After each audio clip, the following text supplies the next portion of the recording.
Oh, that would be nice. Thank you for running such a great meeting last night. Oh my God, please. That was It's what was needed.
same goal. Go, all right, oh, you mean to get out of here, I agree, so I just told, Take a vote? I There we just go. told Earhart, they're like, cool. All right, I'm gonna call this meeting to order, folks. And the first order of business would be public comments for items not on the agenda for discussion but not action. So does anybody from the public have something they would like to add to the discussion? I got one thing. Yeah. I don't know if you brought it up before, but I was wondering if the selectmen would be interested in changing the hours of parking on Stone Field. Go from, I think it's 24 now, or is it 26? To 28. That would make it people that work shift works, such as myself, 24-hour shifts, able to park down there and make it over and back without a ticket. Okay, so we're not gonna take any action on this tonight, but you're basically saying for you, you can't really make the 24-hour window, but you could make a 28-hour window, and that's probably true for other people. So I think we can consider that. We won't discuss it tonight, but we can bring it up. David? Yeah, just to mention, it used to be 25 hours at one point. You made it just so you could go an extra little bit, but then for some reason, I don't know what reason, that was cut back to 24 minutes now. And since we can change that ordinance as a board, we can certainly take that up at a meeting that proposed change. I don't think it would have any impact on any long-term parking. Nobody would be able to park there 2 days. It would Right. just make it long enough so someone could get to work and in the Grand Port area and work 24 hours. And John, before we move off of number 2 on the agenda, did you have anything, any comments for items not on the agenda for discussion but not action? I do not. Okay, we're moving on to, we're on a mission tonight to roll through the agenda. We're on to town reports, and I'll let Vika take it from here. Hello, everybody. So a couple of different reports in here. I'll go through the TA report, and then if you have any questions about a couple other reports, please let me know. So with the town administrator report, same thing as always. We are in need of 2 planning board members and 1 Board of Adjustment Appeals board member. If anybody is interested that is a registered voter of Schwig or knows anybody, please let us know. The planning board has had to cancel the last 2 scheduled meetings that they've had due to quorum issues because there is only 3 of them. So when there is a funeral for one of them or a family that is sick, a member of the family that's sick, they're not able to hold that meeting because they need to have 3. So it's made it very challenging for them to be able to meet lately. And there are several shoreline stabilization projects that are now at the state level that will inevitably at one point in time end up in the town office that will go in front of the planning board. So it would be really nice if the 3 gentlemen who've been holding that committee up the last several months could get some assistance and have somebody else join that. So if anyone's interested that you know of, please let us know. The audit for fiscal year 24 is finally complete. We've signed off on it. We've received the final copy. I do have paper copies if a select board member wants a paper-bound copy. The auditors did send us a number of them.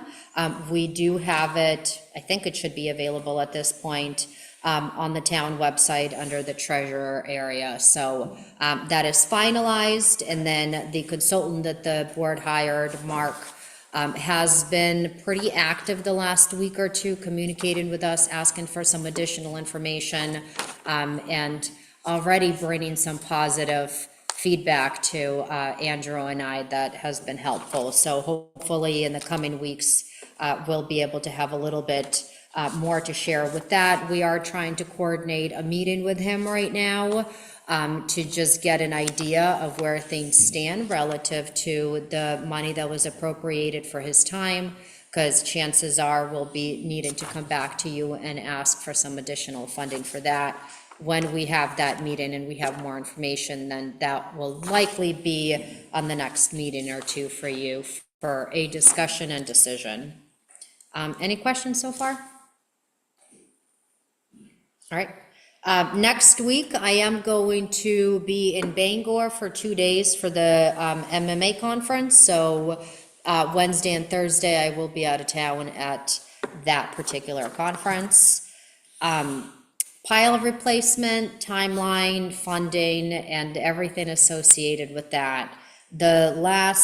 Since the last meeting, a good chunk of time between Public Works and myself has been taken up coordinating a contractor to do the pile replacement on Cousins Island and on Shebig in a similar time frame, so they can all be done within the same time frame.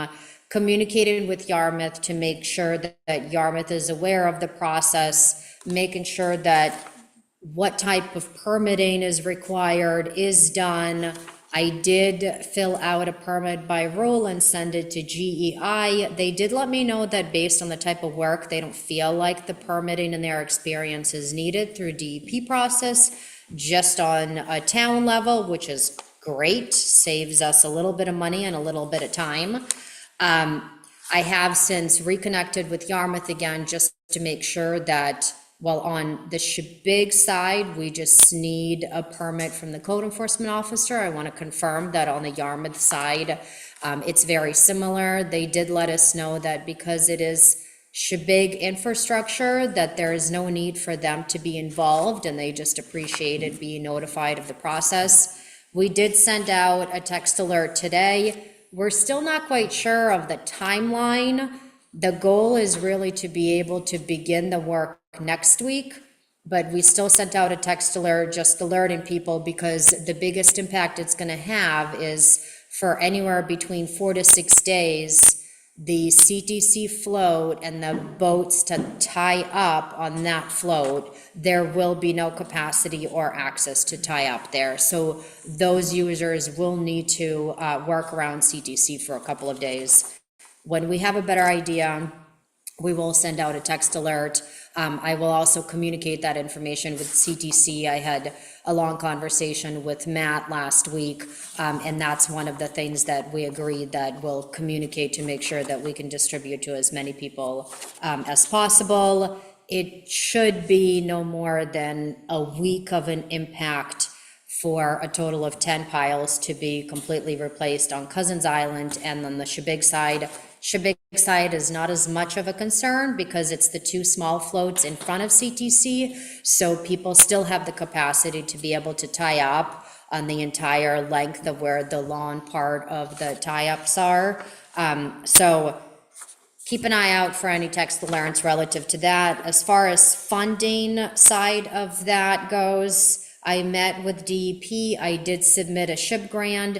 The initial goal was to try to receive a SHIP grant for up to half of the total cost, and the total cost is pile replacement, 9 of them at Chandler's, 6 of them at the Cousins Island, and 4 of them at the Stone Wharf, totaling of $120,000. After further discussions, because of it being more or less emergency repair and us not having the time or ability to go through a full bidding process, and having already hired a contractor and have it be a recommendation by Coastal Waters to secure a relationship with somebody ongoing, the projects at Cousins Island and Stone Pier will not qualify for SHIP grants, so that is out-of-pocket expense. But I have been told that the work on Chandler's will be able to be reimbursed at 50%. So while it's not the full 60, it's nearly half of that we'll be able to receive through a SHIP grant. So still better than nothing. And that's kind of a very lengthy summary of what the process of pile replacement currently is all around the island. Any questions about that? No, I was just wondering about why it was denied the SHIP grant, but you explained it, and it seems rather. Yeah. And DOT did the the bid, you know, the RFP and the bidding on Chandler, so. Yeah, they did the RFP and bidding. It was a process that they went through. You know, if you recall, this was probably over a year ago that what's happening there is happening here.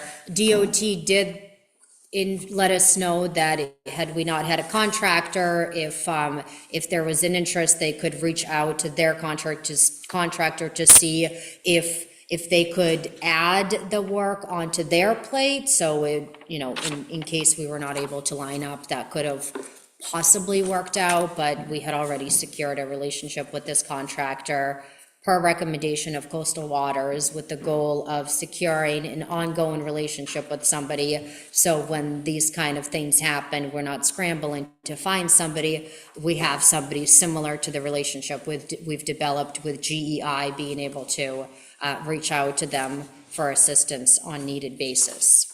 So Does the board have any questions or concerns about that strategy?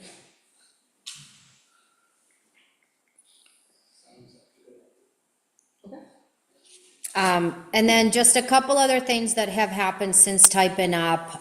So one is we had received some communications from GEI relative to the applications that they were working on for Board of Adjustment and Appeals for the work down at Jenks Road and the work down at Hook Road.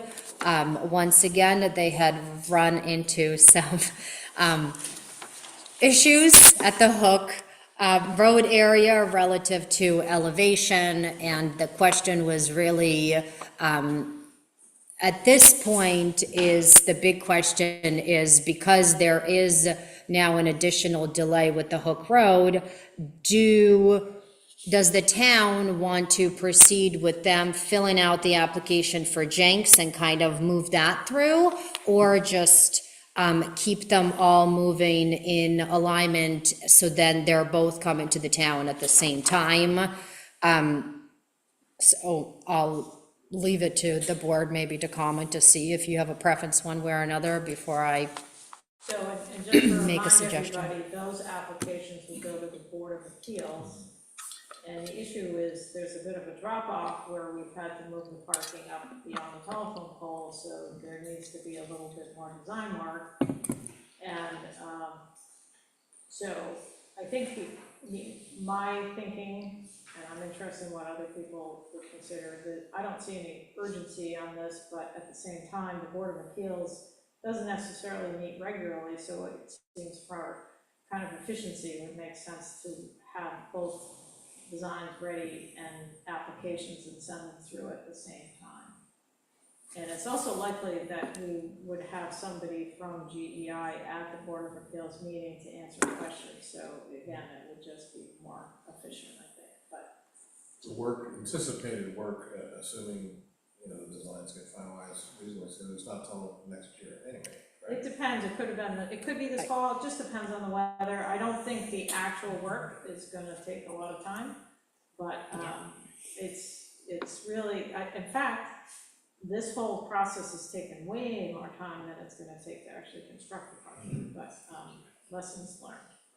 Yeah. So, And the board, a previous board had already allocated funds and voted on and hired through a motion a contractor to do the work at the Hook Road. So that's just more or less a moving target, with the question being raised by DGI relative, do you want to kind of keep them all in the same time frame or separate them, is really what is being brought to to this board. And like Carol said, at this point, there is really no urgency. This is my second full season being hopeful that the work at the Hook will be done by Labor Day, and then that doesn't come to fruition, so it's Memorial Day. So now I'm going into the third year of hopefully this could be done by Memorial Day, so then those parking spaces are better marked out and appropriately signed, to alleviate hopefully some of the confusion and chaos that is happening in some of those areas. But both of, whether you do it separately or at the same time, it would require a Board of Appeals notices, newspaper, things like that. So if there is no urgency and if the board is in agreement with that, it would be more cost effective and more appropriate to just do it in the same hearing versus having Board of Appeals hold two separate hearings over very similar type of things for the town in different areas. I completely agree with doing both at the same time, and then hopefully scheduling the work to be done at the same time as well. Yep. Okay. Thank you. Hang in there. All right, so I'll let them know to just kind of keep everything going at the same time and not push through with the Jenks application earlier than it needs to be. All right, thank you for that. The other thing is, the subcommittee for Bennett's Cove met with the residents of Bennett's Cove, and it was, I think, a pretty difficult discussion, just because there is a lot of tension and commotion relative to barging in that area and everything that's taken place over the last couple of years. The consensus for that meeting is that that group seems to be, at this point, ready and want to be heard on a town level. And so they were in very much so of being in support of having a facilitated discussion through the town in a public setting where they can attend and they can provide their feedback, and it could be facilitated by somebody else.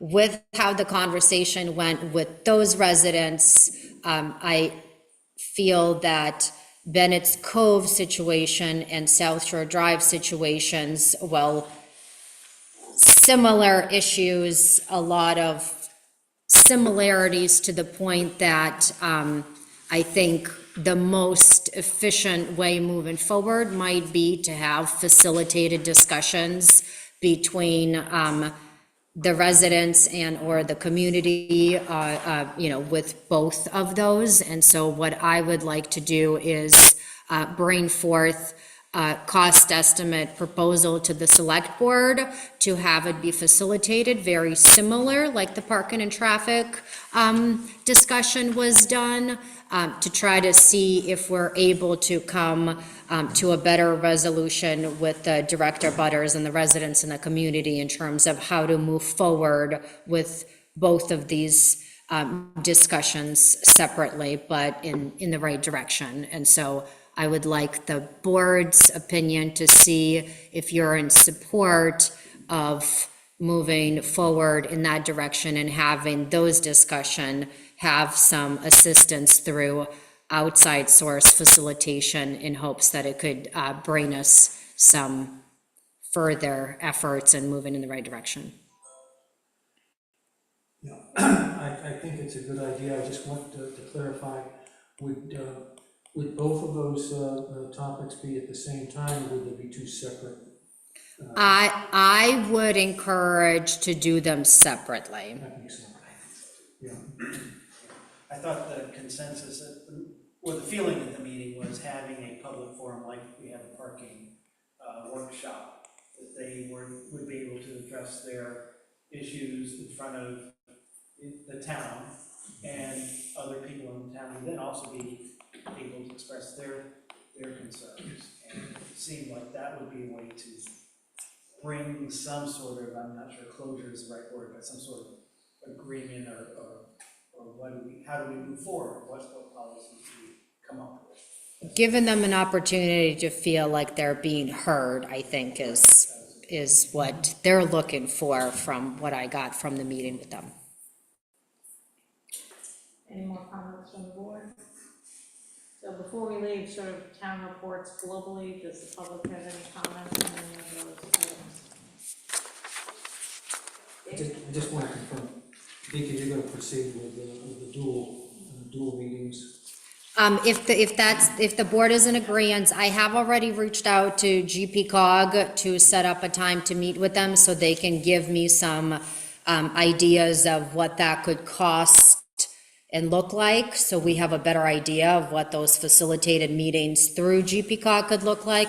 I would like to see if there is a similar opportunity through Island Institute as well, and then see which one is more effective. I think relative to Bennett's Cove, there was a strong indication of being an in-person presence, and so with a lot of those residents not currently being in the area, that may be trying to work towards something closer towards the spring when they're able to be here, or doing it in a time where we're able to provide it for them to physically be present, but also done so in a time frame that if there are any suggestions for implementation to begin with the start of a new busy summer season, that's done in the fashion, in timely fashion, that it could work versus waiting to do it in the middle of the summer when lots of people are here, type of a thing. So, but yeah, what I'll do, if the board is okay, then I'll at the next meeting bring back something, let both of those areas know that the next step would be through facilitated process, and we're looking to see what that would look like, and then bring forth any of those proposals to you on decision-making, and then move into figuring out what that could look like and when that could all happen. So, Does GPCOG have any technical ability to create a Zoom, a hybrid meeting where they can interact with? the limitations that we have currently is as a result of being in person and the equipment that we're using. That's what limits us.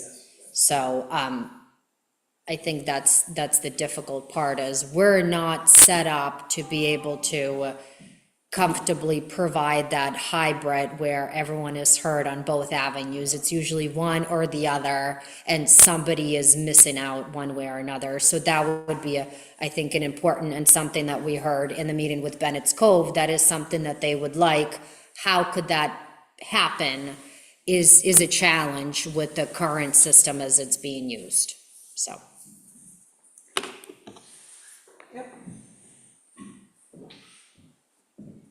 It isn't clear to me what the issue of South Shore Drive might be. There are two proposed solutions for riprap from GEI. Are the citizens of South Shore Drive want to have a discussion as to which one the town would support, and There is. any insight into what the focus of the discussion might be? So I was gonna bring it up under communications. A communication was received from a resident representing the residents in the Cove with very specific directions, what they feel that the board should proceed with and how they should engage in the near future.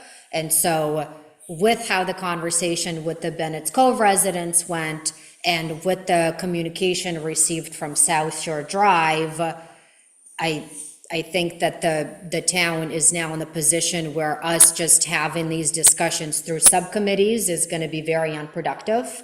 And so having a third party removed, helping facilitate those discussions and getting both sides to understand and maybe engaged in a more productive way, haven't seen the positive outcome from the parking and traffic, is ultimately why I'm suggesting that we do it for both of those groups versus one or the other. Thank you. And I would add that for South Shore Drive, ultimately, it will go to town meeting for a vote, so it's, it's not up to even the select board what happens, but we certainly can impact what's being considered for proposals. And I think one concern I have is to just make sure all community members, particularly in that neighborhood, are represented. And it's an ad hoc sort of group with no particular structure. And so I think we need to make sure people can feel like they can speak freely about, their situation and their concerns. So we'll see where that goes, and You know, that has a substantial amount of FEMA money, but just to refresh people's memory, there were two different options. Both require additional funding from the town to implement, so, yeah. Okay, any other questions particularly for Vika on the town report topic?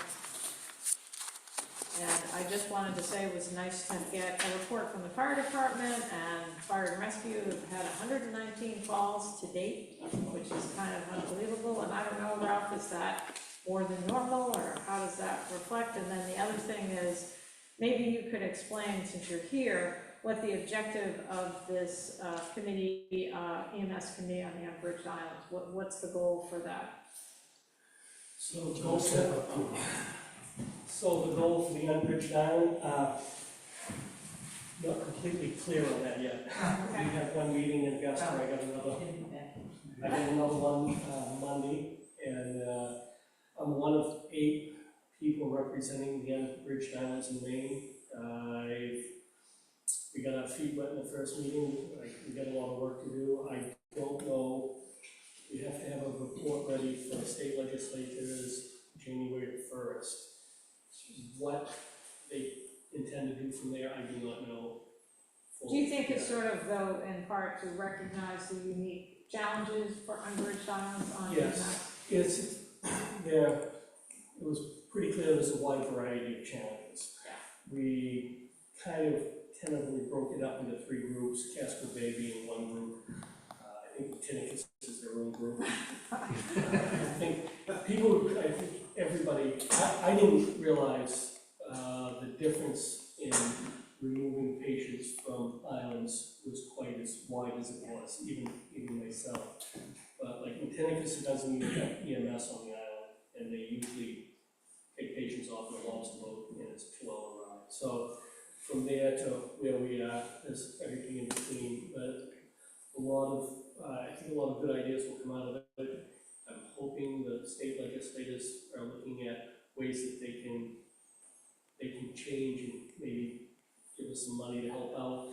I think there's also going to be some potential EMS protocol changes involved in it too. There's a lot of things. I'm anxious. What was the other question? The other one was, I just see that we have 119 calls to date, and I just was curious how that compares to. I think the most we've ever had is 135 for a year, but obviously June, July, August are the busiest, definitely busy this year. I would say, I don't really keep track of where we're at, but I would say we're probably a little higher than normal. We may break 100, we may break the new high or something, but I don't really know. But the one thing in there that it doesn't show, and we actually discussed it in the meeting, is the higher acuity of the calls.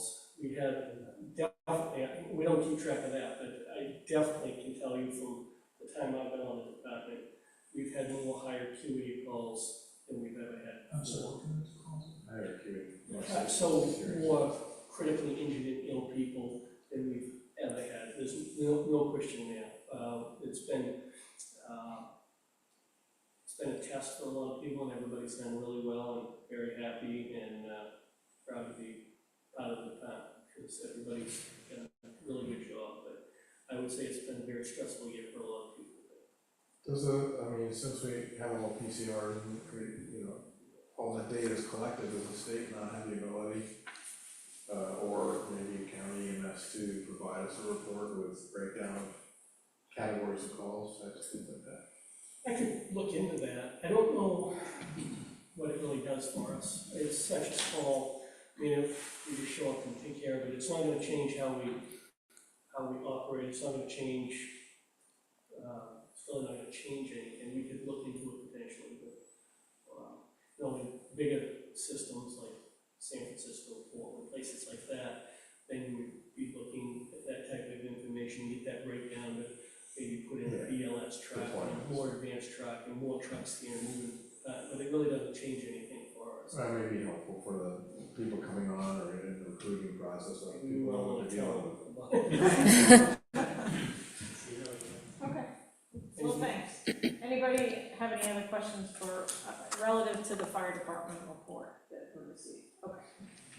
Then we're gonna move on to regular business 2577, and this is to hear an update from the facilities committee and take any necessary action, and there was some information in the packet from the facilities committee, and I wanted to check and see if David or Ralph, somebody wants to speak on behalf of the committee, and give us a summary. Yes, good evening, thanks for having us on the agenda. I thought we would just take maybe 5 or 10 minutes to do a quick summary of our committee's work to date over the past few years. Ralph's going to give a quick summary on the department's needs, community needs, and then we'll spend the rest of the time going over the details. Option C, which is what we're presenting tonight. So David Brunner, I'm the new chairperson of the facilities committee. We also have currently Beth Putnam, Chris Loader, Ralph, and then our non-voting members, Eliza Jane and Vika, which are providing excellent advice as we move forward. In fact, we've had a nice infusion of new energy this last year. So just a quick summary of what the committee's done. We were organized in 2021 to study municipal buildings and their use and make recommendations for improvements. So our main goal is not to just build buildings as monuments to the town, but we keep reminding ourselves, but we need to, our goal is, the mission is to provide excellent fire and EMS service to the island. Consequently, we must have adequate facilities in order for fire and EMS personnel to do their jobs as effectively and safely as possible. So we hired an architect in the middle of 2022, Port City Architects, has extensive experience with fire stations and public safety buildings throughout Maine. They worked through most of 2023 when we issued our final draft report of the recommendations. So they provided existing evaluation of the facilities, provided a number of design studies, numerous meetings with the committee, and basically they came up with options A, what we call A and B. So option A would be to try to renovate the existing building to add additional apparatus-based space, additional support space, training facilities, and so on, that the facility is lacking currently. That was discounted fairly early on because a significant alteration to the building in terms of adding those spaces would require an upgrade of building code requirements for the entire building, basically building to an essential facility standard. That the idea is that in the event of a hurricane or tornado, that's the last building standing on the island to provide emergency response. The architects advised us that that's ill-advised spending in order to spend that much money to upgrade an older building to get it to the standards necessary to provide what we needed. There's also difficulties with property line constraints and trying to add apparatus space to the east end. We were getting into trouble with configurations and efficiency of vehicles moving in and out. And the impacts of operations during construction would have been significant, either relocating the department or trying to work in piecemeal phases was very difficult. So we moved to option B, which was, and most of you probably know, is building a new facility across North Road on town-owned property. Very convenient. It ended up being programmed as about a roughly 10,000 square foot building, including 6 apparatus bays, training facilities, offices, record storage, decontamination, gear storage, everything that Port City felt was needed for a modern essential facilities.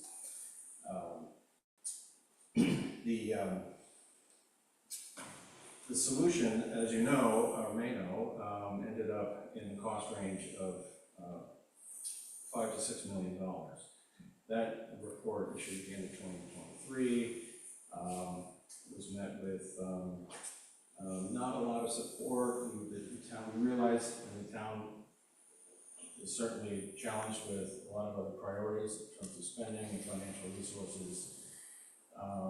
In And coincidentally, then in 2024, we started the interim, what we call the interim improvements project with Vika's office and the town office, some furniture upgrades. We worked with broadband on coordinating the site planning for their new facility there on site, and the radio tower project, which worked out great in terms of coordinating with Cumberland and Dartmouth to provide an upgrade for the radio service, as well as pay basically for most of the electrical upgrade to the building. We ended up with a 400 amp service to the building. So at that point, we came back to the board in May of this year with another status report and a suggestion to attempt a workshop with getting some public involvement, doing some public outreach, some education, and just trying to brainstorm some ideas of what we can do with the most efficient process, cost-wise, and meet the most basic needs.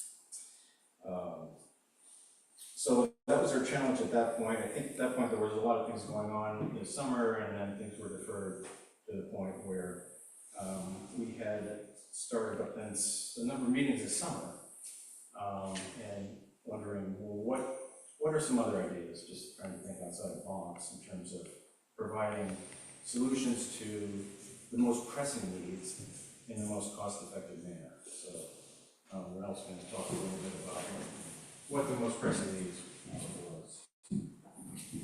So we're the $6 million auction, covered pretty much everything.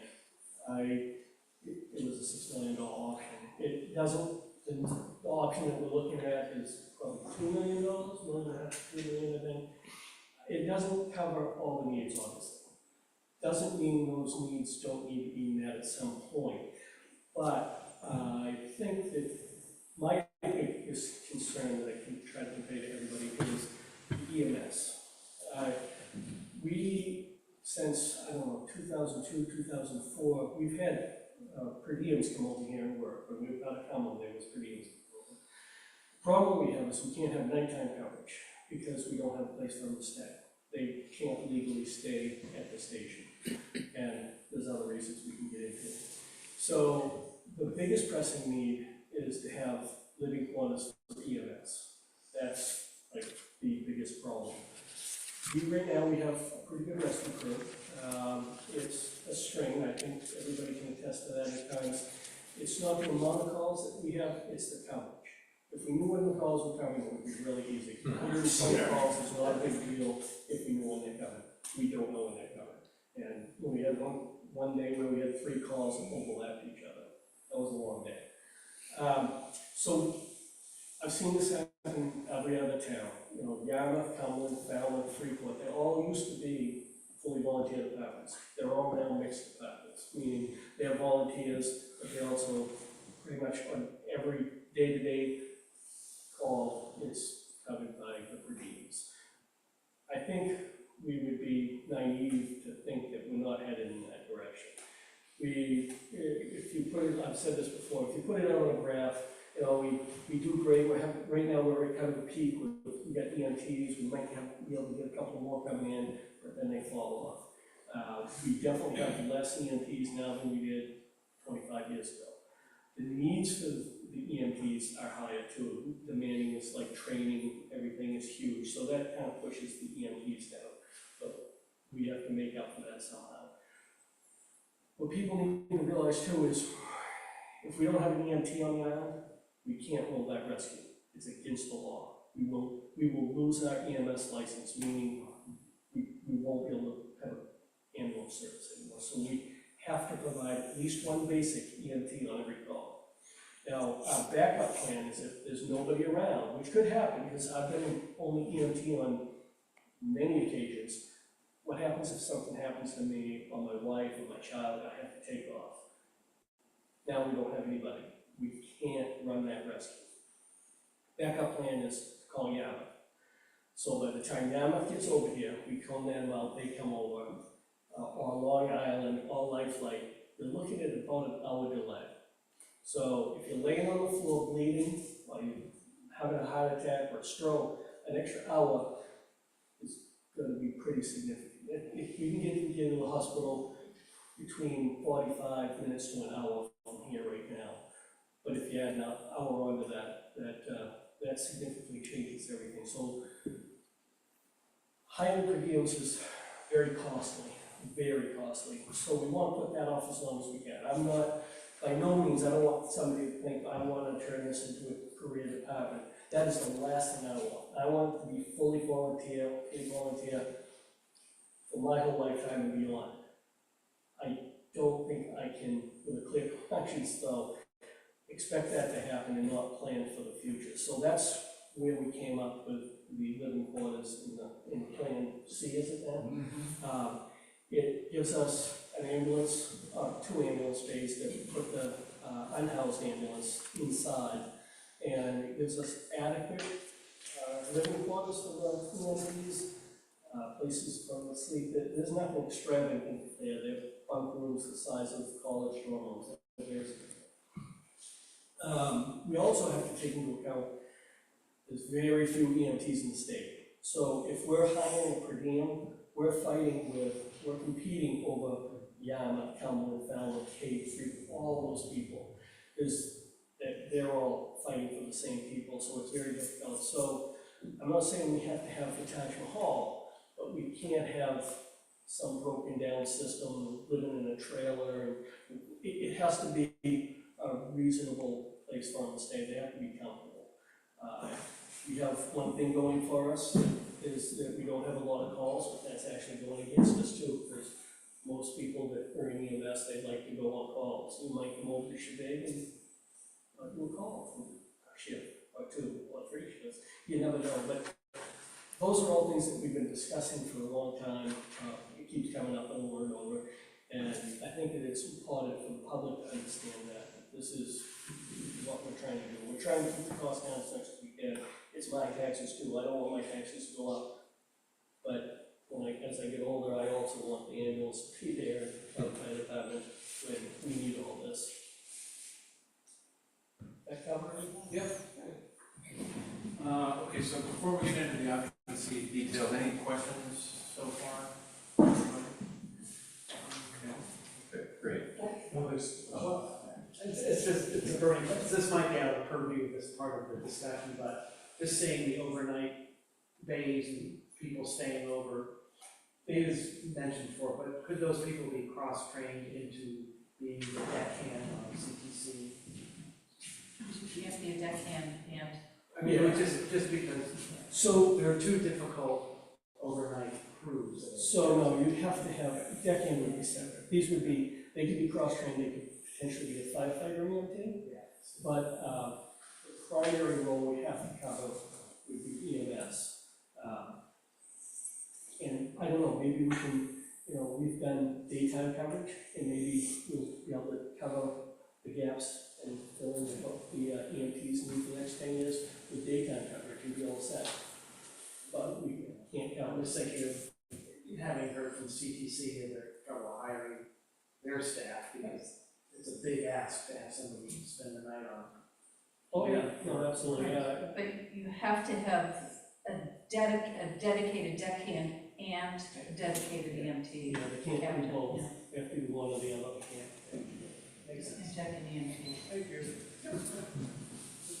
Okay, so I'm just gonna highlight a couple more needs that has kind of led us to focusing on this smaller scope solution. The space limitations, if you've been in the apparatus space, you can see that there. I mean, the larger fire apparatus barely fits in the bays, and this inhibits prompt and safe maneuvering during the call, getting in and out. The facilities are outdated, as most of you know. And then OSHA compliance is a new federal safety standards, which we will need to be complying with in terms of decontamination areas, sprinkler systems, emission controls, and other updates in order to have a registered service. Okay, so we started brainstorming this summer about how can we, well, mainly reduce the cost.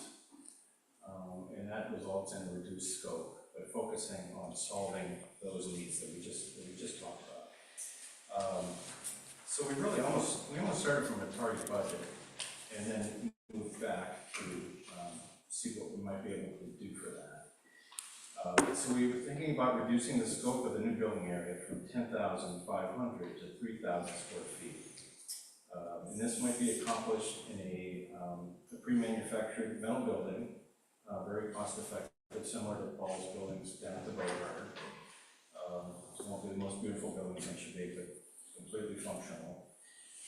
So 2,000 square feet of that would include the 2 apparatus bays for the ambulances, EMS support functions, decontamination area, and support storage.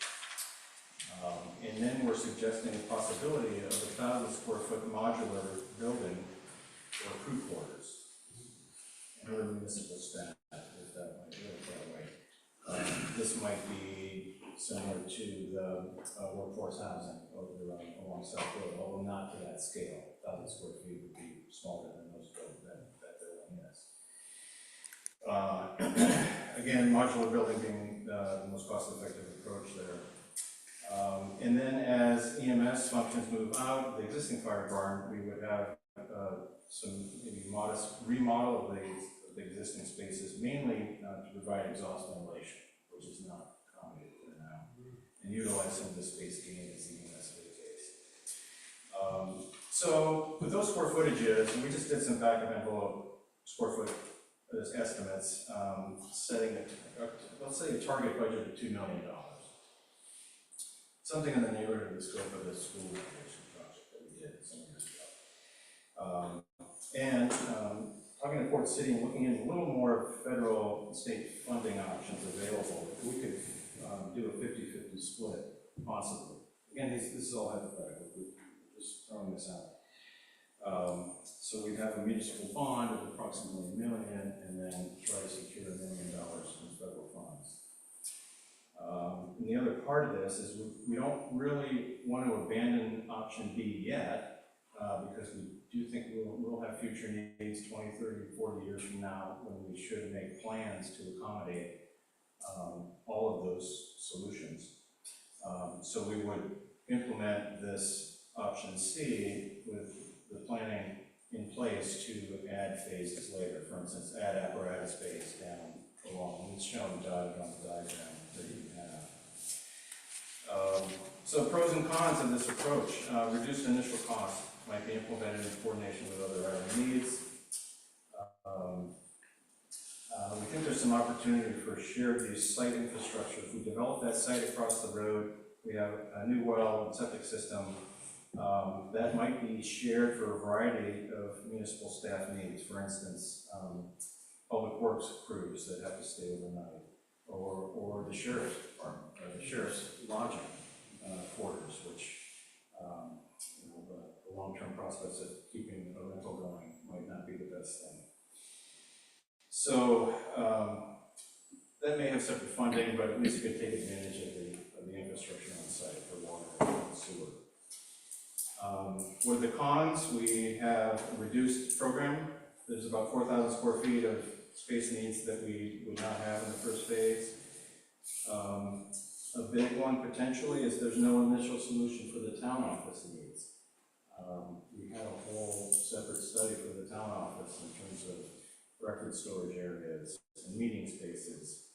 The interim improvements did help out in that regard. We made the connection through the rostrum, so the meeting ability is a little bit better than it was. There may be a move toward more digital record keeping, so the physical space might not be as much, but that needs to be considered until either a new space is built or they're able to move into the fire barn as that gradually moves across the road. And then the existing fire barn still doesn't meet modern essential facility standards until that renovation might occur. So the next page of the packet has, I don't need to get into too much detail on this, but we just did a program analysis of all of the program spaces that Port City had suggested for us, and we made assignments. So the right-hand column there is all the spaces that would be in the new building across the road. The green spaces in the prefab metal and the purple in the modular building. Total, like I said, 3,000 square feet there.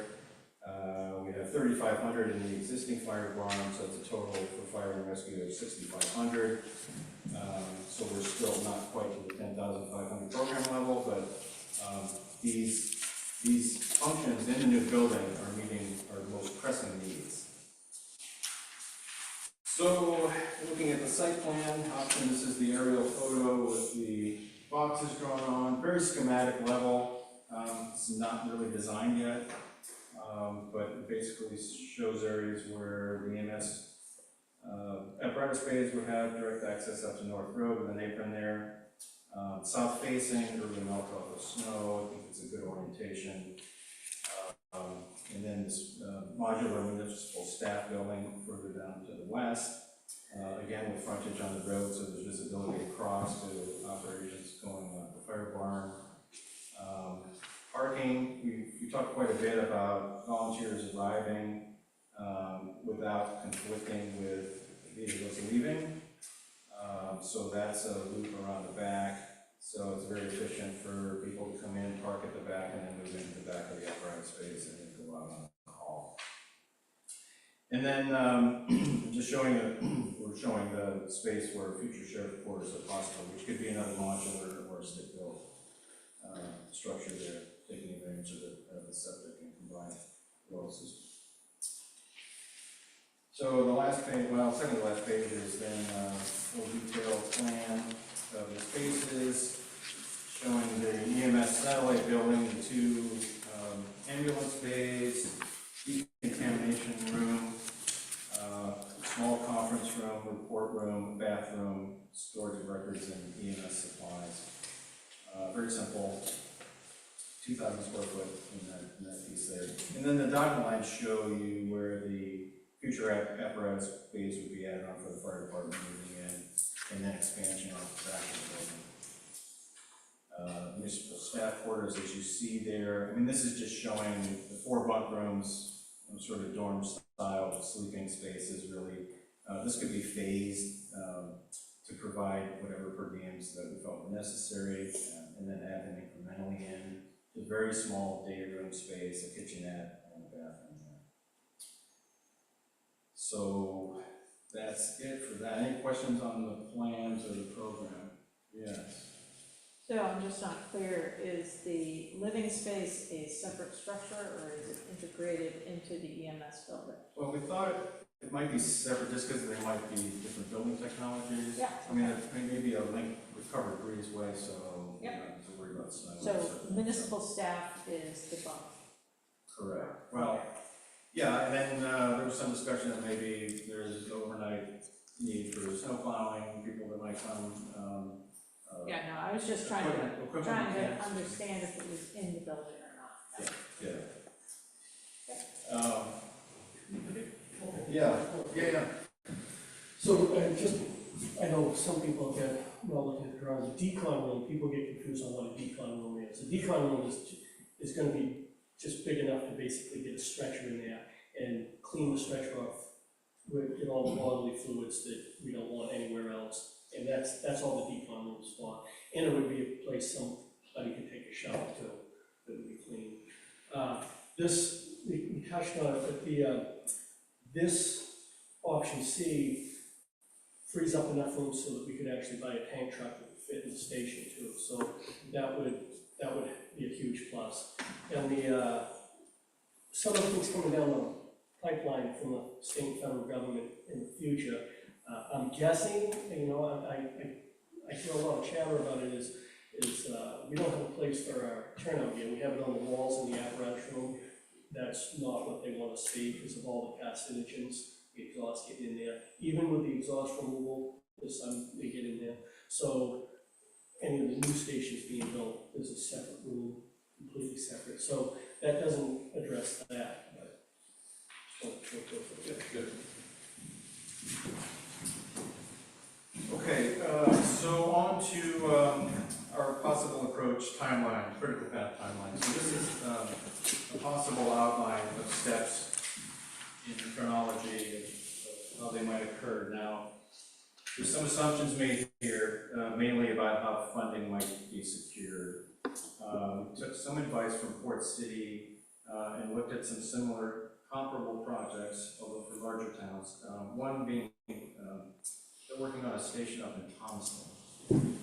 It's about 15,000 square feet, so half again as big as our option B building would be. $7 million project there.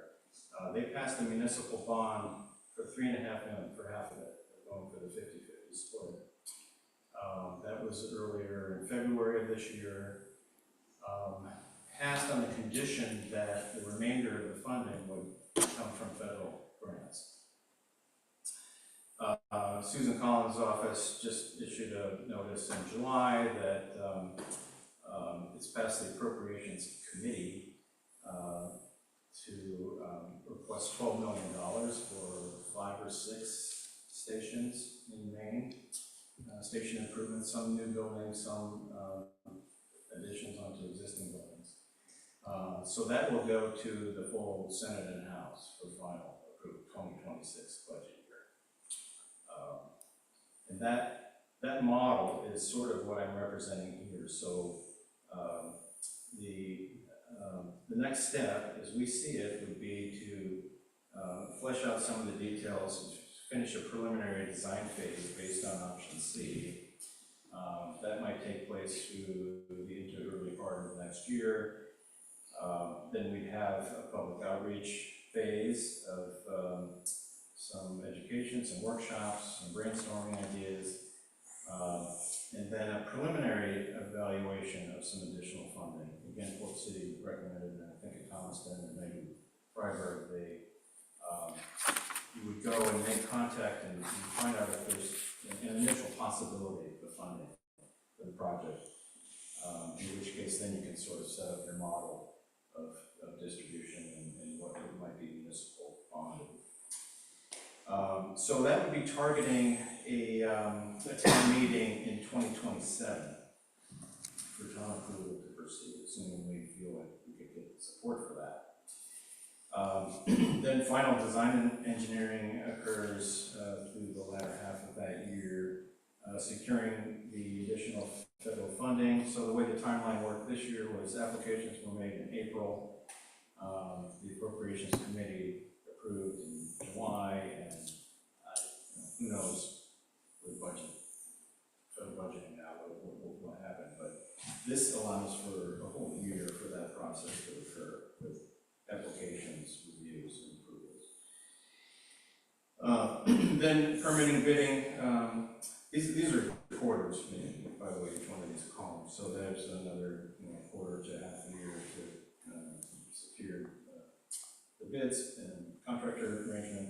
Then construction for 9 months or so, and then fire barn renovation. So you can see, I mean, these are not overnight projects. This is going out. In fact, we have a new presidential administration before these funds are approved. So, and again, as we get more into the details of the process, we continue to refine this. And of course, with your Bill's direction, we can narrow that down. So I guess the next steps,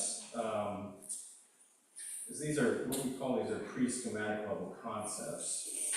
We're brainstorming in the committee. We're asking the select board for feedback and support to continue exploring this general direction. The first step would be to rehire an architectural consultant and provide a preliminary package, complete preliminary package. That would include developing schematic level plans, exploring cost-effective and efficient building methods, the pre-manufactured building idea, how much are we saving by that, what are the cost benefit of longevity of that kind of structure versus function. Verifying that essential service criteria and building codes can be met with that approach. Confirm that the implementation of future phases works with the orientation of the spaces. And then providing probable cost estimates for the work. And we can use that as a number to start a budgeting process with. So that about covers it. Any discussion or questions? Yeah, so questions from the board?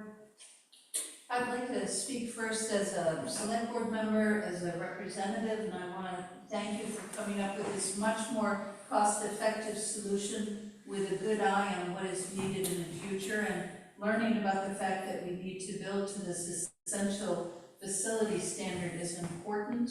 But I'd also like to speak now as a member of, as an EMT. I've really come to appreciate the fact that we need 2 ambulances. A mass casualty is defined by the capacity to respond. With 2 ambulances, we have 2 stretchers. We still only have a boat that can carry safely 1 stretcher.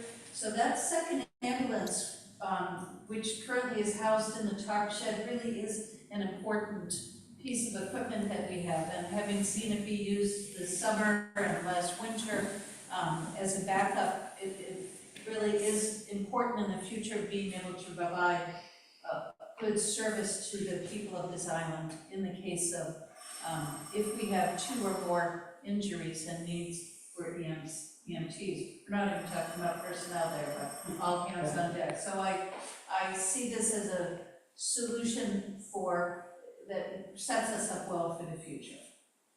Thank you. Great. Richard? No, I'm impressed. I think we need, it's an important feature to have, and I support this effort. I think this is, it's essential that the town has this kind of emergency services. One of the things the town should be providing.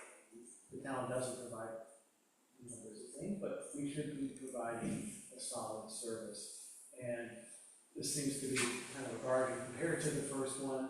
I wish we could have a really nice one, but that's constrained by our budget and the town's appetite for that. So I appreciate this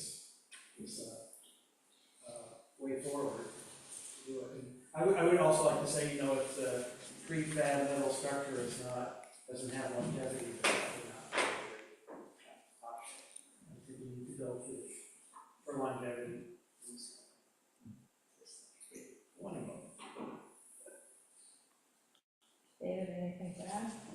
Not really, I just think it's a lot of very good work has gone into this, a lot of thought and a lot of consideration for not only the needs of the community, but also the cost that's involved in a project of this nature. It's obviously critical to this community, it's something that we really need to get behind in terms of not only funding, but moving it ahead, and timeline kind of scares me. I'd like to see it a little bit sooner. I like that way. Good to us, yeah. I did forget to mention that there's gonna be some coordination with the finance committee here, and I think it's important that we all work together in that effort, just to make sure these budget numbers benefit the overall debt service issues. So thank you for the hard work. Sort of the detailed explanation and stuff. Yeah, and I guess that's my one I think this is a great proposal. I think it's pretty modest. I think we need it. And I like the idea of the housing sort of being separate. I sort of had it visioned, sort of block walls with something inside, like what it used to be, actually. So I think sort of a more of a house structure, or, modular kind of thing would be good. I'm wondering, sort of like David said, if we can't accelerate the timeline a little. I would say that the town has applied for an earmark from CDS now several years in a row. We got it so the previous year we made it all the way through the congressional process, both with Collins and Pingree, but they didn't pass a budget, so we never got the money. This year, we're back in the queue. We made it through on Pingree's, and we're still in there for $1.5 million or something. But I would say that in my experience now that we've done this a couple times, it's a pretty iffy prospect. I think this project has a high potential to get funded. I would abandon trying to get money for the stone pier and use this project because I think it's more fundable. And I was surprised at how little you have to get in the list, and so, you know, one option is to consider jumping in sooner rather than later with pretty preliminary plans. So and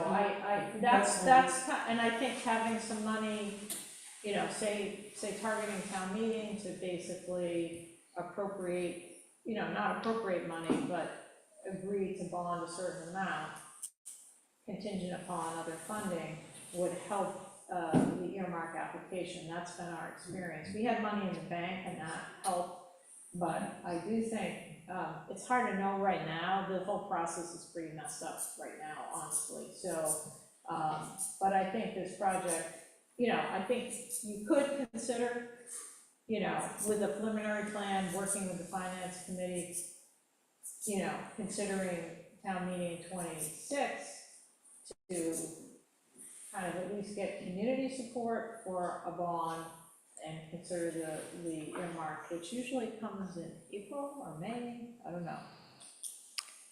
I don't I can't remember the timeline I've done off it the a couple top. times now, we've gotten better at it, we know how to do it. It's May. But it's very political. I think the timeline can be accelerated easily. I think David was building in. Right, and I realize there's a design timeline, but I think in terms of community support, getting some, you know, some commitment on funding from the town, which isn't up to the select board, it's up to the town meeting. If we could target this town meeting, I don't know what you think, but I would think about it.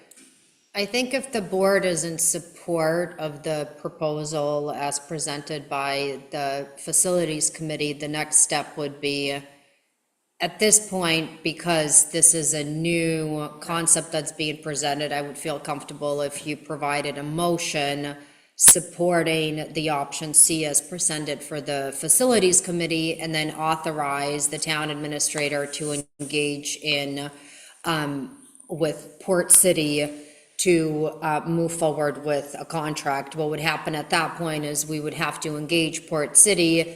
They hopefully would want to agree to work with us again. They would give us a cost estimate on what the cost would be for the designing of this concept plan. That would be brought to you.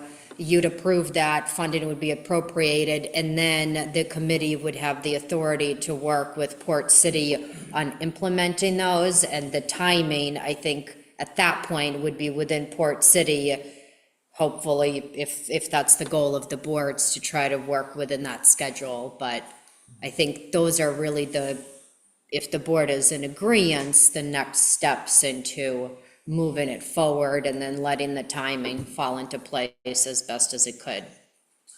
We could hit June for the design of the plan, as you mentioned. I think their scope is much abbreviated, it would go much quicker, and be much less than their initial study was for us, and they've done the initial evaluation. So we have to come up with some money from this year's budget to fund. It would, the buildings, reserve account is where that money would be most appropriately out of. And there is money set aside for these type of, projects, in addition, some other work that has been anticipated. But yes, that would be where the money would come from. Is there anything left in the facilities committee budget that we had from the earlier, including the renovations? No. Okay.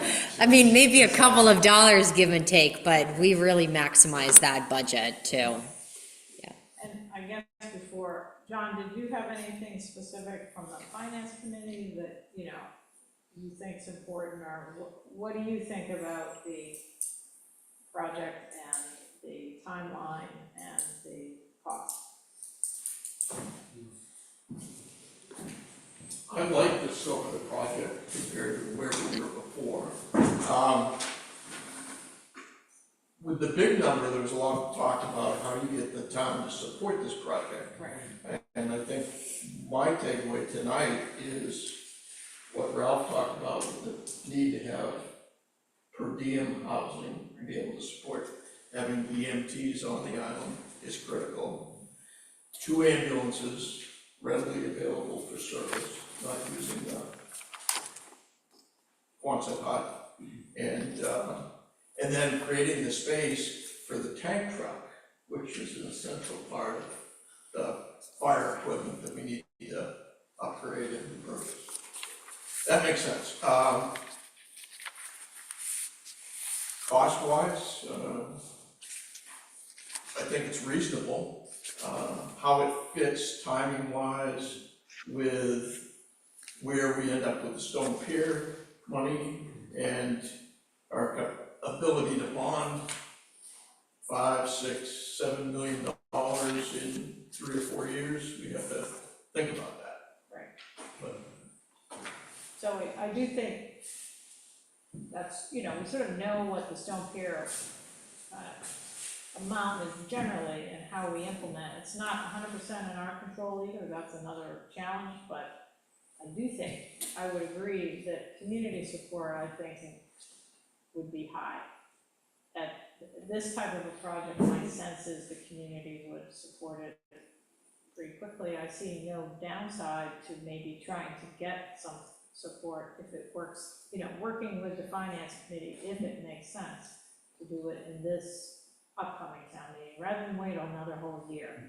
Because having that in hand gives you, I just think with the earmark, which I would say is a bit of a, it's we made it all the way through, we were great, and then boom, no budget, and look at tonight, here we are, kind of same place. So I think that's a little bit iffy, but there may be other sources of funding, and the state's got a big infrastructure program coming up that might be, the Stone Pier might be eligible for. So, we could consider replacing the Stone Pier in the earmark process with the fire barn. So that's just something we can all talk about internally. But I would say you could even ask for most of it, you could ask for enough money to cover other equipment or something. It's kind of random the way these earmarks work. People get huge chunks of change for projects that you're just kind of amazed about. So I would dream big on the earmark. But anyway, that would be my only comment, is to consider working with the finance committee as the Stone Pier progresses. And I think we're looking at a phased approach to the Stone Pier with, I think our current focus is, pretty much on Wharf Road and the parking, and not the actual pier itself. So we'll be phasing that part in over the next year or two. So I think that's something we can all talk about, but that would be my only thing, is if you could move it up even faster, great.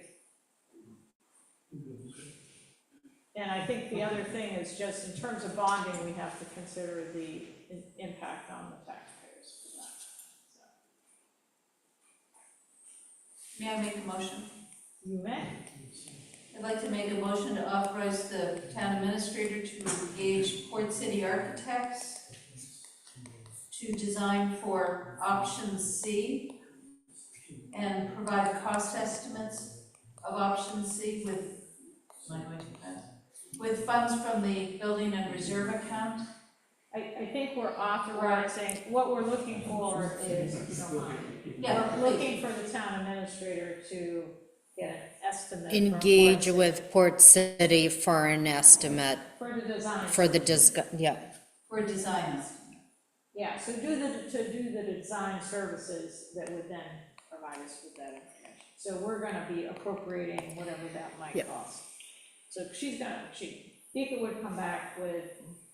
They would provide a proposal outlining what they would do, what the costs would be, and what they will provide at the end of that. And then that's when I would ask for a motion with a more precise dollar amount versus you just giving me an open book to the $100,000+ in that account, which I wouldn't advise you to do. That was like way too many words. Eliza, can you repeat?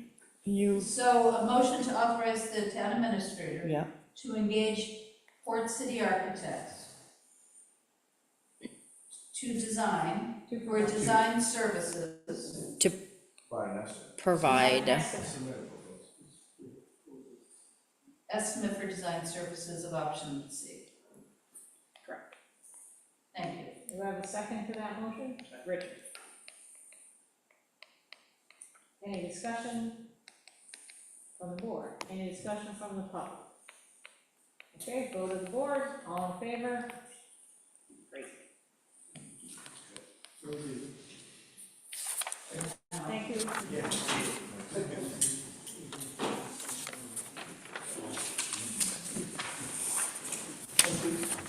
Thanks, guys. All right. Sorry, past 7. Okay. We're gonna hear a brief report on the housing survey results, 25-17. And, you know, there was a meeting last night, I would add, but this is just sort of from Eliza Jane to give us an update on where that project is at. Thank you. I will be brief. There was a community survey that was available from August through September 25th from the Schmieg Housing Task Force. And the task force was appointed last January to take a look at what path forward would be feasible ways to support year-round housing for island residents. So which path or paths are the most productive? So that is the purpose of the Schmieg Housing Task Force. The survey was really to gather information of what the temperature of the community is and what is the reaction and the feedback on different options. We found that there was 91% support of people who filled out the survey who said it was very important.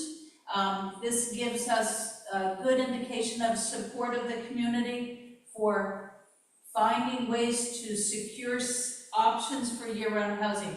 Whether that is ownership or rental or rent-to-own, all of those options are on the table to be studied. So we presented the results of the survey, which I'll be submitting to have on the town website. The slideshow with all those results can be viewed on the town website. There are many issues that need to be resolved, and that was clear from the community discussion. While there's a lot of consensus of supporting year-round housing, taking a look at what models do we use is a big one. The biggest one that we found in the survey is how do we do it in a way that preserves it for year-round housing of residents, that it can't be sold or turned into short-term rentals. So this is an issue that all of our island communities and islands and coastal communities are dealing with. So really the next step of our committee, of the task force, is working with the Island Institute, we've already started, to take a look at what are the models doing on islands and coastal communities that are working, what has been tried, what is working, what do they recommend we don't reinvent, to make sure that we're using approaches that are currently successful into the future. And we know that one of the big issues is the notion of covenants, which has a lot of implications, which has restrictions on land, where you can say it can only be people living on that land have to be year-round residents. There has been some success and some complications. So taking a look at how do we proceed in that way that protects the future without strangling the future, which some of the communities have found they want to go back and change it. So that's a big one. I guess so the next step is to really take all of the feedback from that and come up with a report about the community conversation. Also continuing to work with the Island Institute about the main Island Housing Coalition and having it be discussed there in their next meeting. That's all I have to say. Great. So thank you very much. And I think the community meeting last night was great, and then I also, you guys probably got an email, I maybe should bring this up under communications, but I'll forget, so, about, there's an opportunity, I forget what the LD number is, but the recent housing legislation that passed, GPCOG is sponsoring an opportunity to kind of meet with the folks who put that bill together to provide feedback from our community. And it would be good for, maybe somebody from the housing committee and maybe Loren to participate. I think it's an in-person meeting in Freeport. So, but I think it would be good to be part of that discussion, because there may be some other things happening at the state level that could be beneficial too. So great, thanks. May I just add one more thing? Yes. It's, one of the things that gets discussed again and again is capacity of our town. We all have great ideas, but the capacity to bring it forward is often a challenge, relying upon volunteers and nonprofits and our limited capacity at the town, even though it is better, and thank you again.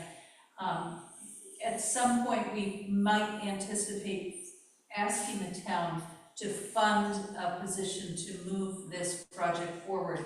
One of the things we're already seeing in successful programs is it's staffed with leadership to shepherd these programs through success.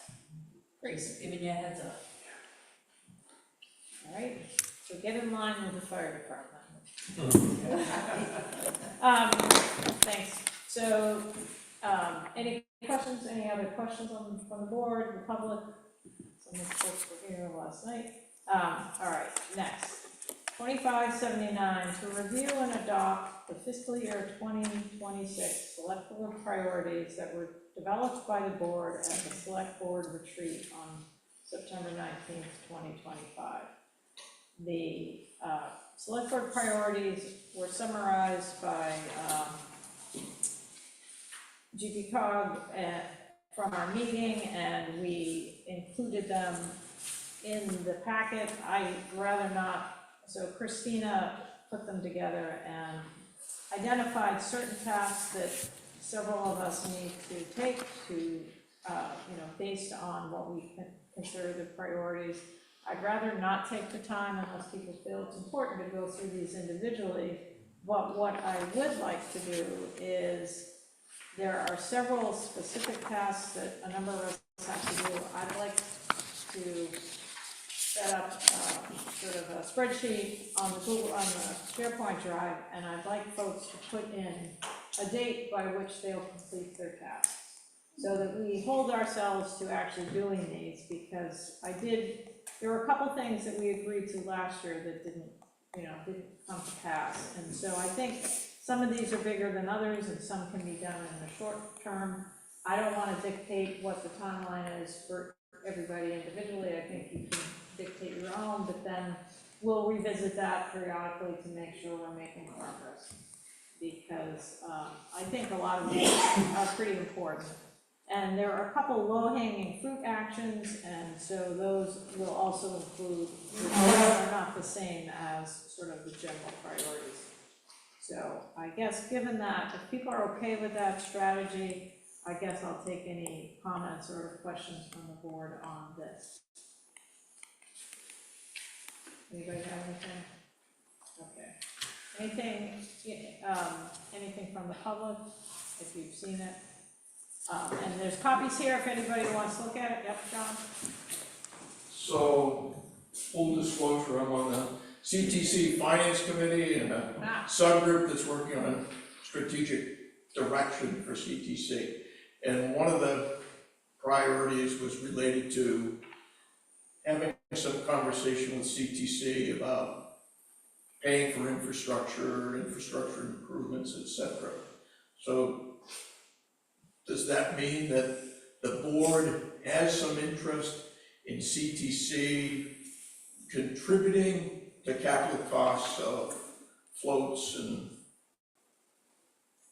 town equipment? I guess at this meeting, I think what the board decided they'd like to do is to have a conversation with CTC about kind of the shared responsibilities, potentially on parking infrastructure, in general.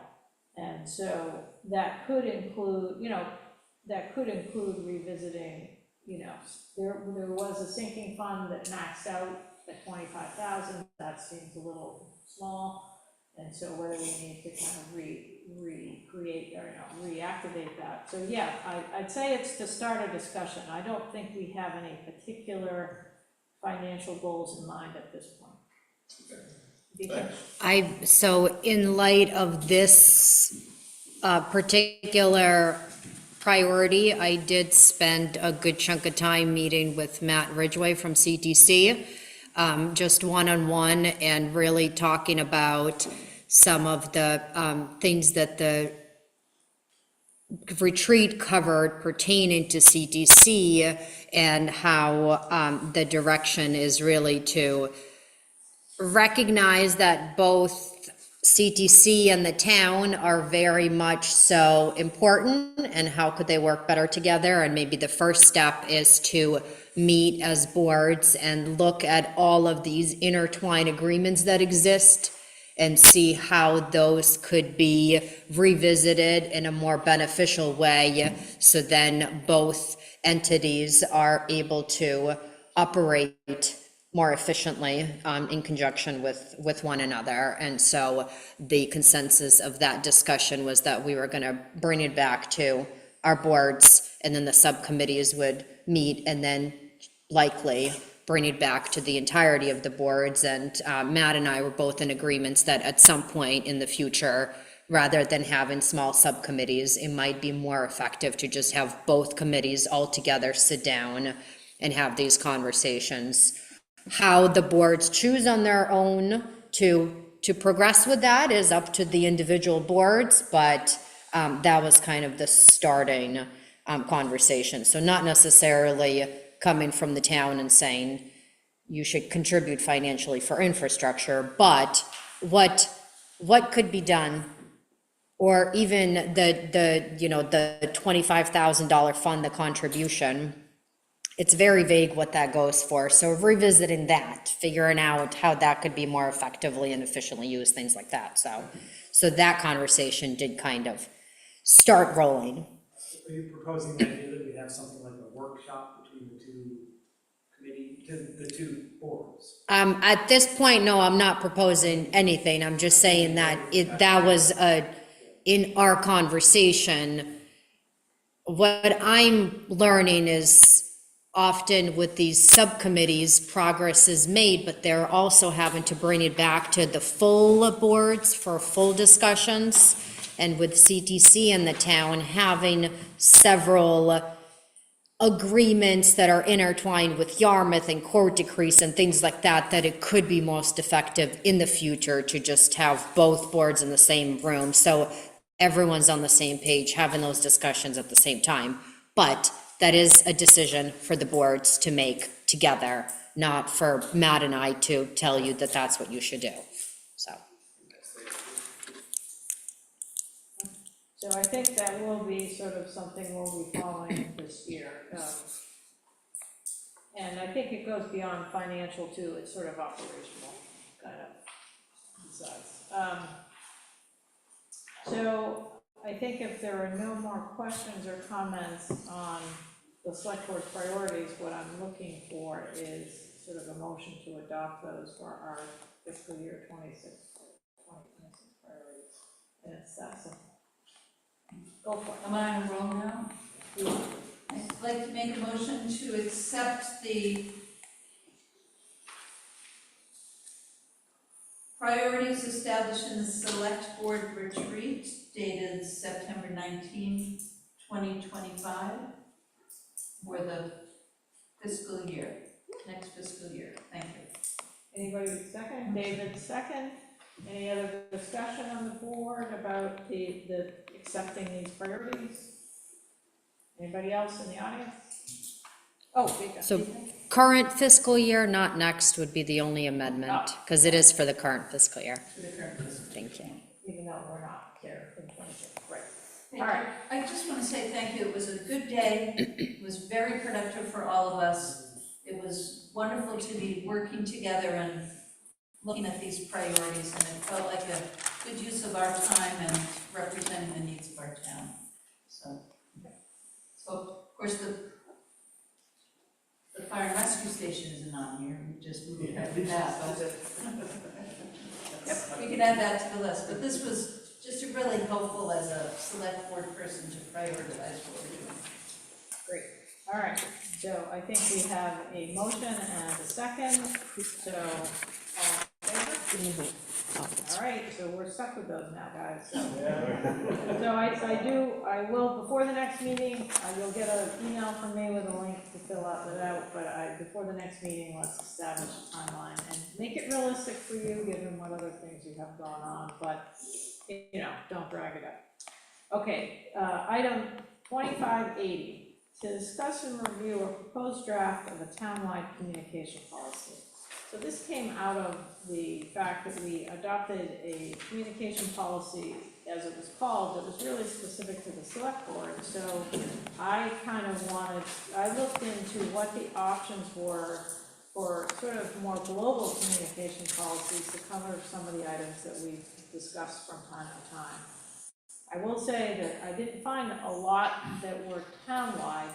What I did find generally was committee handbooks that covered all of those topics and included things like the ethics policies and other things. So it's sort of the rules of the road in terms of operating as a committee, how you should communicate both with the staff, posting agendas, and then also kind of what the processes were and what's the expectation in terms of communication. I did put together sort of what I considered some of the fundamental elements of, a communication policy. The big issue is we do have a Freedom of Information Act, so we have to be really careful, I'd say, particularly through MMA. The emphasis has been much stronger about making sure we comply with this. And the other thing that's happened in the same context is, there's all kinds of ways to communicate now electronically. And so which one of these things violate the Freedom of Information Act? And so I took some of these examples. This is more food for thought. I'm not necessarily suggesting this as a standalone policy, but a couple things that I noticed when I went through this is, the town website, there are existing policies, and I don't know if they made it into the packet, I guess not, but I had added those on, so there was 3 other policies that are currently in place that we're not even following. So, for example, there are guidelines in some of these policies in terms of how we're supposed to post things and operate as committees, and I don't think we're enforcing those. I don't think people are aware of them. Some of them were written back in 2009. So I'm suggesting, and I don't have them in front of me, but there were 3 policies that I included that are currently have been adopted that I think we should revisit and kind of incorporate into a single document. And those were sort of the committee communication policy, sort of an electronic communication policy, and then the remote meeting policy. And one of the things that would be important, I think, is to just establish, for the staff's benefit, establish kind of what the rules are for people to post and notice meetings.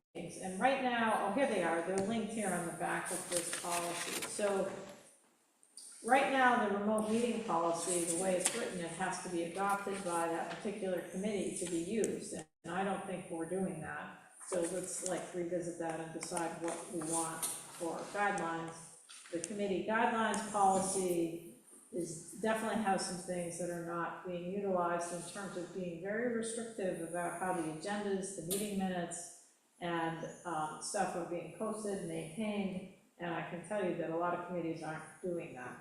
So we need to decide how rigorous we want to be with that, and then the public meeting policy is really more about where do we have public meetings, and is there a specific space that we want those meetings to have, which has been designated as the hall, but I know some committees are meeting at the Ross Room, because that's a new facility, so to speak, so we should probably update that. So what I'm going to recommend from tonight is that you review those policies that are linked here, and then I also put some of these committee handbooks in a SharePoint folder that I'll send the link to you, and you can review those. I think sort of long way to get to, I think the way to address this might be to develop one of, really a committee handbook for all committees.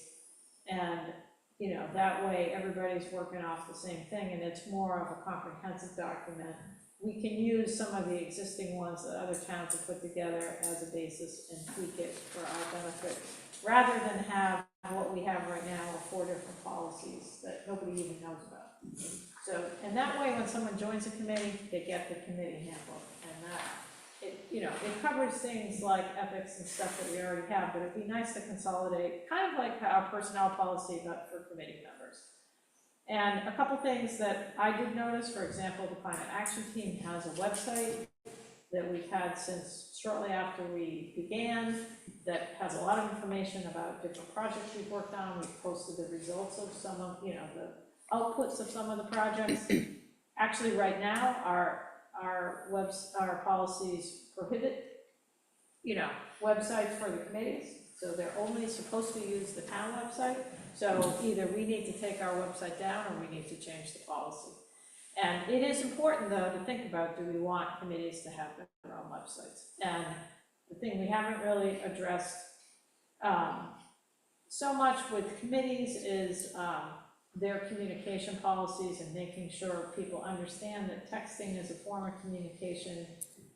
You know, it's not appropriate for committees to use, and Vika and I have talked about the potential of making sure that all the standing committee, or at least the 2 quasi-judicial standing committees, which would be the Board of Appeals and the Planning Board, also have a town email, just to help kind of constrain the communication, and that way that communication is part of our public record. It's easier to access. When we were involved or have been involved in a lawsuit relative to the shoreline zoning violations, we had to all go through our individual private emails and text messages to try to find anything related to the project. And I think by providing, it costs money, there's a cost associated with it, but I think it's a better way to operate. So anyway, I think I'm just throwing this out there as a way, you know, and I'd like to then, you know, maybe come back at a future meeting with some, you know, people have a chance to digest all this and kind of determine a direction. Does that make sense? So, but I think we have a ton of policies, and maybe we can just make them, kind of combine them all into one document that is more usable, if that sounds practical. But I also, I have a hang up, I live with the policy guy. I have a hang up with having policies if we're not gonna follow. Like, what's the point? So, and the other thing, I did make a list here, so the other thing I want you to think about, so it's websites, and social media. I know, Eliza Jane, you have some interest in kind of using social media, but a lot of towns have some very specific policies about that. I think we've been pretty lax about agendas and minutes, and making sure we get them to the town and they're posted, and I actually had somebody remind me for the CCAT team recently. But the other thing that Vika and I have discussed that sort of is covered in this same topic is technology at meetings. So like, right now we have this set up and this whole bit about, you know, can we have a hybrid meeting or not? And, you know, sometimes we seem to be operating to the benefit of the owl and the constellation out there in the cybersphere rather than for us here. So I think the other thing is we have nobody assigned to this responsibility. Vika sort of ends up with it by default. Chip has been really helpful, but does not really want to carry the load. And maybe we need to think about a technology position, a stipend position where somebody is, you know, assigned that task, or if we can't get that capability, then maybe we don't offer remote meetings as an option, because I think we really either need to do it fully and staff it or not do it. And I think we need to kind of coordinate with all the committees on what, I know the Finance Committee has both remote meetings and in-person meetings, and I don't know, do you have hybrid meetings? Yeah, We've had at least one right. hybrid meeting. And we've had some hybrid meetings, I've got to say, with our current technological setup on the select board, it wasn't very satisfying to be trying to participate in the meeting, and you did too, otherwise Jane did. Sort of being remote but trying to participate was very difficult. So, anyway, I think we should, as, you know, part of thinking through this communication policy, think about the use of technology.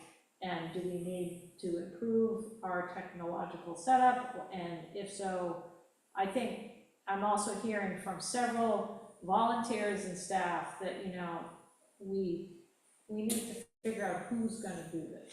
When things don't work, who's responsible? And Chip has been really wonderful, but I think he'd like to pass the baton.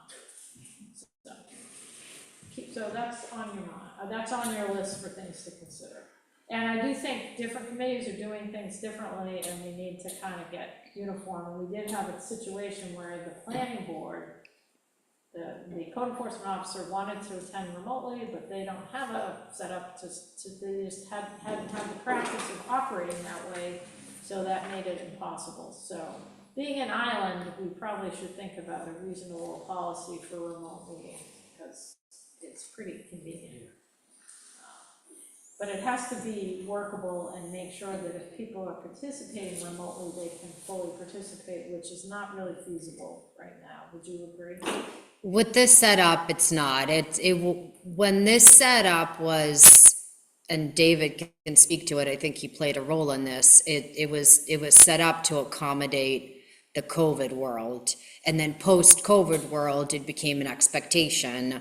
And then it's kind of grown into this expectation of whoever wants remote participation should get it. And, you know, we heard it with the discussion with Bennett's Cove folks that they would like remote participation in conjunction with in-person.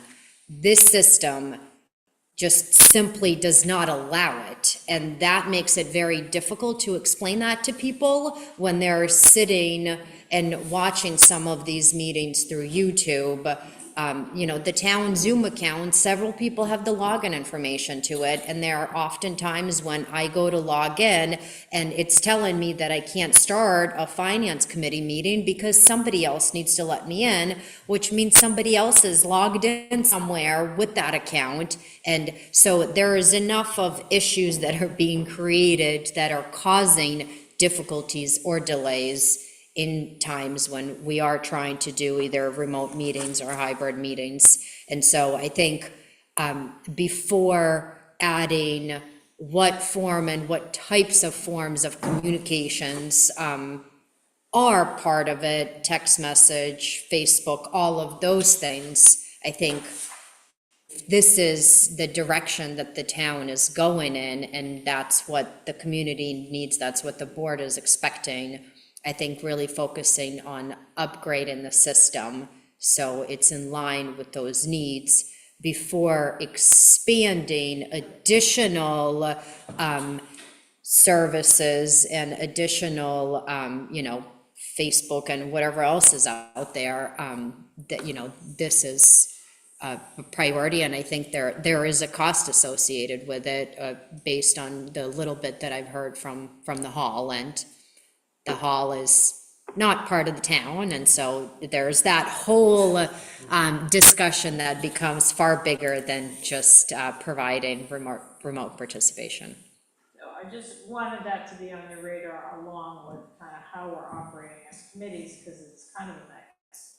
And the goal being, you know, to be accessible to the public, but at the same time, the goal being when we're conducting business, that we're focused on conducting our business and not, you know. And also, I have to admit, the whole bit of having elderly people have to get up and walk up to the, you know, to the owl, it just seems like if there was a better setup, we could maybe pass a microphone around or something, would be better. So maybe there's a different setup that could work. So just think about that. So there's no action we need to take on that, but stay tuned for more information, and we'll find a time in the dead of winter to maybe revisit that. Okay. Then I think we'll move on to other business, and I don't know, Vika, did you have anything under other business? I do. I am hoping for just a brief motion from you. So there were some funds set aside, well, money that was appropriated for a reserve account. Some of the small costs associated were doing some improvements to some municipal buildings, including the Public Works garage, and hooking up a generator and a few other things internally that were more or less a result of some of the inspections that we had last year. And so we do have an invoice from Corson Electric to be able to do some emergency power to the Public Works building, inserting some surge protectors and some of the basic electrical work that was discussed that small amount of funds had been appropriated for. And so if the board is okay with moving forward with that, I just need a motion authorizing me to expend up to $1,500 from the building facilities reserve account for Corson Electric to proceed with that work. If you want more information on it, then we can compile that into an agenda item for a further meeting. But this is work that was agreed, discussed, and in some ways was brought forth to town meeting for appropriation. So it's kind of following through with what had already been planned in a previous year to accomplish in the current budget season. Yeah, I can't recite what Pika just said, but I would move that we proceed in that. To authorize the town administrator to appropriate up to $1,500 from facilities committee, Facilities. I'm sorry, from, no, building, Facility reserve account. where is it? From building facilities 9030 reserve account. So, Second on that motion? Second. Eric, second. Any discussion? All in favor? Okay, excellent. Anything else? Thank you. Under other business? Nope, I have a few communications, but nothing other. And I think this maybe belongs under other business rather than communications, but just to make sure everybody's aware, Vika and I received sort of a draft memo that was headed to DEP relative to Bennett's Cove, looking, if you might remember, we were asking for an advisory opinion. So we did make some edits to that, but that should go into the department in the very near future. Everybody can see a copy of it once it goes in. And I don't have a good, Lisa did not have a good handle on what the timeline would be for their response. But I just wanted to let you know that is moving forward. And we'll see where that goes. Okay? And then, anything else on other business? All right, moving on to communications, there are a couple in the packet. There were a couple of communications that we received in the packet before the packet was finalized. One was relative to the robotic dog, if you recall several weeks ago, the discussion. It was pushed on to the TIC committee. The TIC committee basically came back and said, well, this looks appealing. At this point, we don't want to recommend the town move forward with that. So if you're all okay with that recommendation, I'll connect with that contact.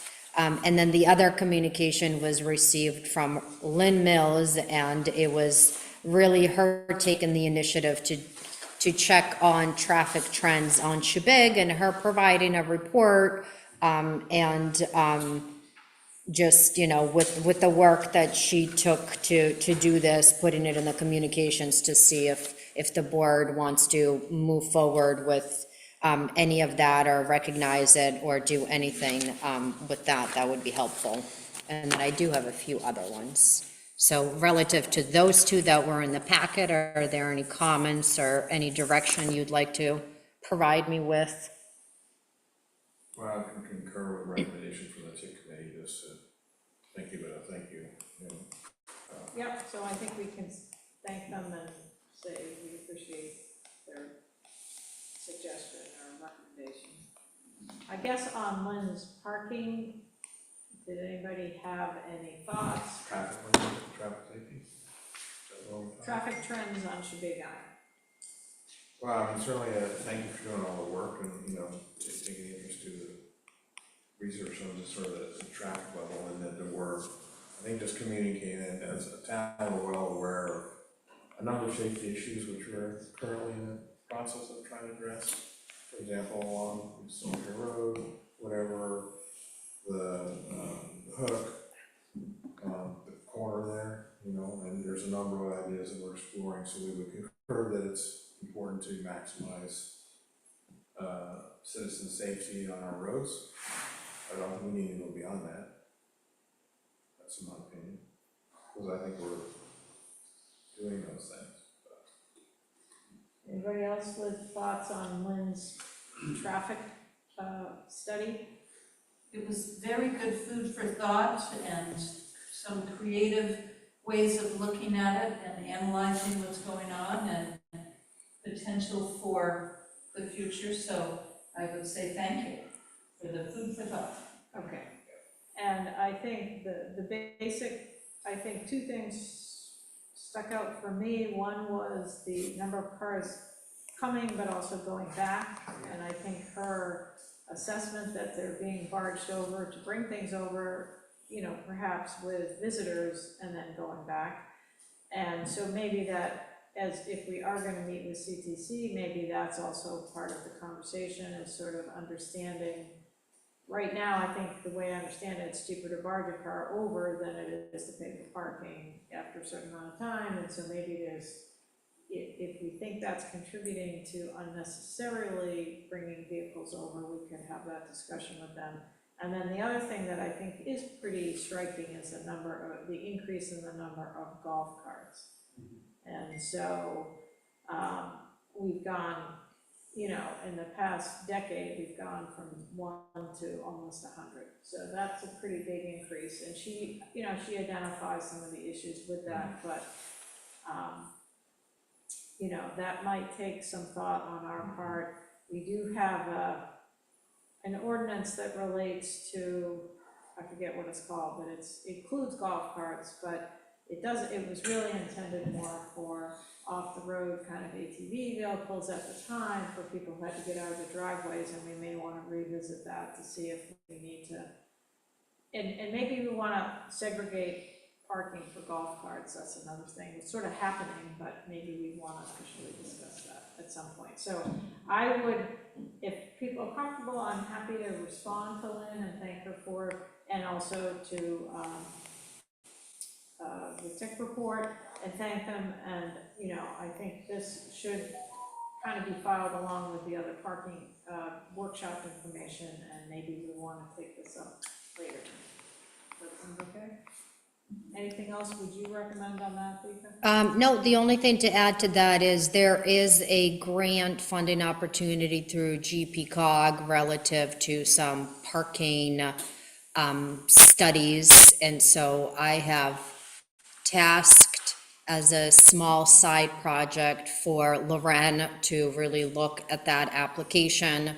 We do have a weekly sit-down that we sit for about an hour or so and discuss all of her projects that she's working on. We are gonna sit down and talk about that. It's not a very large sum of money, but it could be an opportunity where some assistance through parking traffic studies, you know, we could utilize for something. She had a couple of suggestions. We'll talk about it more tomorrow, but you might be hearing a little bit more in the near future about that. I think the window for that is a second week in October or something. We just received it recently from GPCOG. So if it's something that through conversation we feel like is going to be productive or could be beneficial, whether it's Stone Wharf or other areas around the town, we'll definitely keep you informed of that.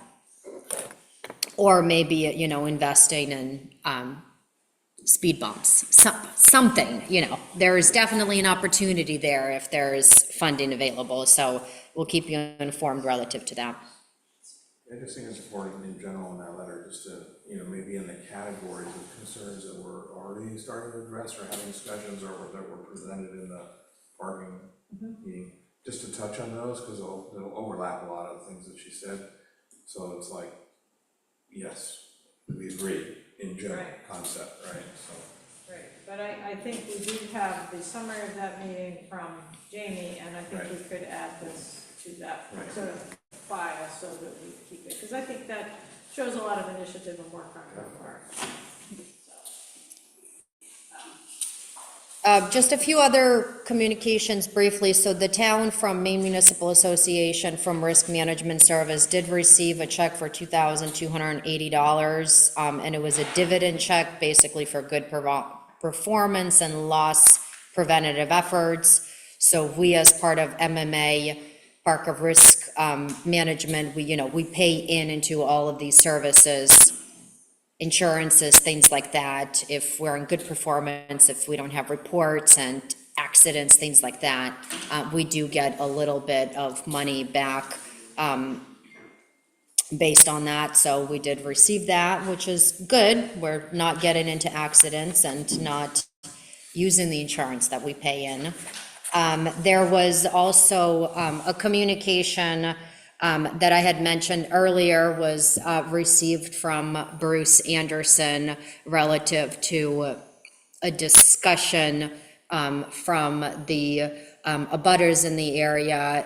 I forwarded that to the board, and the communication was their recommendation in terms of which one of the two scopes that were presented by GEI they recommend to proceed with, and then suggestion that the select board engage in services with them for design and cost estimates to be able to determine and things like that.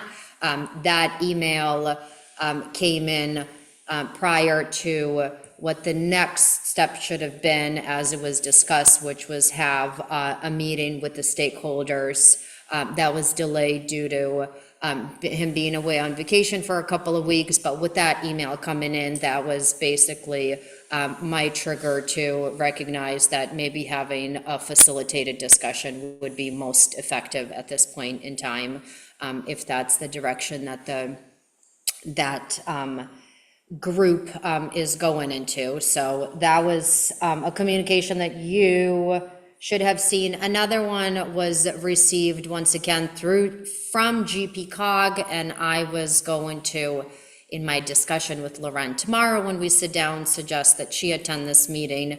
And it is relative to LD 1829, which Carol was talking about. There are some things that have come in front of the state that have been passed that could have an impact on individual municipal levels as far as building implementations and relative to potential ways that there could be concerns raised on individual municipal levels. So it's a couple hours on October 14th, and so I was gonna suggest she attend. It could be a good way for her to do some networking, meet other community members, and then learn about something other than shore access that she's been very much heavily involved in. We talked about email from Lisa, Bennett's Cove. I think that covers most of everything that I've shared with you. So I think that's all of it. Okay. So anything else on communications from the board? So I think we can move on to the approval of the minutes from the last meeting, the last select board meeting, which was September 17th, 2025, which Chris sent us a few days ago. I'd like to make a motion to approve the minutes from September 17th, 2025. Okay, second on that? David, second.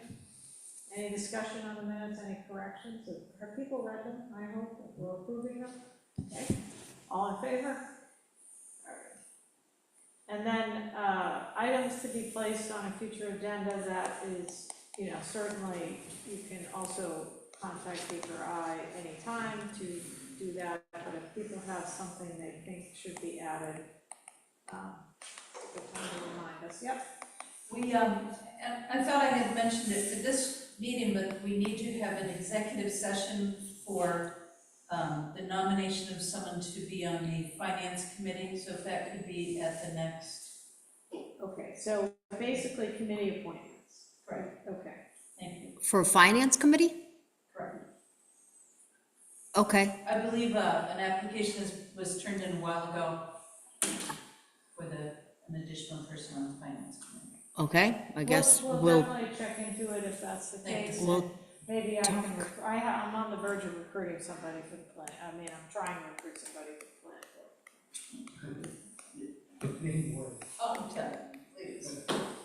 Good. Oh, and I guess, yeah, I'll bring it up the next meeting. Yeah, I think that's a wrap then, unless anybody has anything else. Okay, but I'll be attending the meeting remotely as a participant. What The next meeting. I won't be here. Okay, that's hard to do, well, you can, so I don't know how. but you're not gonna engage, you're just gonna I'm not listen, is engaging, that? I'm just going to attend remotely. Yeah, so in a way, you're not so. I'm not voting. You'll be listening in, but you will not be present for the next meeting, that's what you're saying? Try hard not to say anything. Okay, Okay, all thank you. right, that's good to know. All right, motion to adjourn, anybody?